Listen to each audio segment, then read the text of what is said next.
কলকাতায় মায়ের স্থায়ী আশ্রয়, একটা পাকা বাড়ি হবে, স্বপ্ন দেখেছিলেন শরৎ মহারাজ।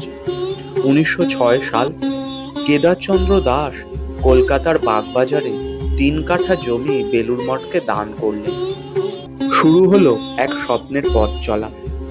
হাতে মাত্র 2700 টাকা, স্বামীজির বই বিক্রি, নিজে 5700 টাকা ঋণ নিলেন মহারাজ।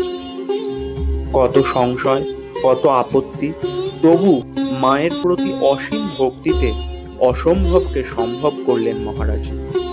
1909 সালে 23শে মে, এক সোনালী দিন, মা প্রথমবার পা রাখলেন এই বাড়িতে। সৃষ্টি হলো ইতিহাস। স্বামীজির ভাবনা, শরৎ মহারাজের স্বপ্ন বাস্তব রূপ পেল, আর কলকাতাবাসী পেল তাদের চিরন্তন আশ্রয়, মায়ের বাড়ি বাগবাজার। ঠাকুর মাকে বলেছিলেন, কলকাতার মানুষগুলোকে তুমি দেখো।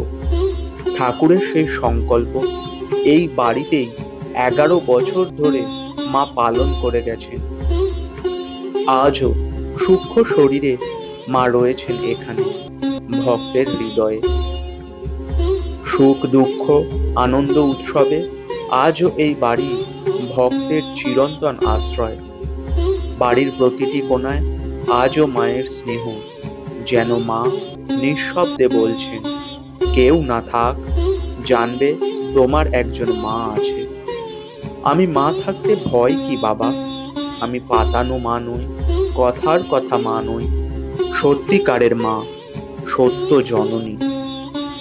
মায়ের বাড়ি বাগবাজার এক শান্ত আশ্রয়, মায়ের অনুভূতি, মায়ের কোল।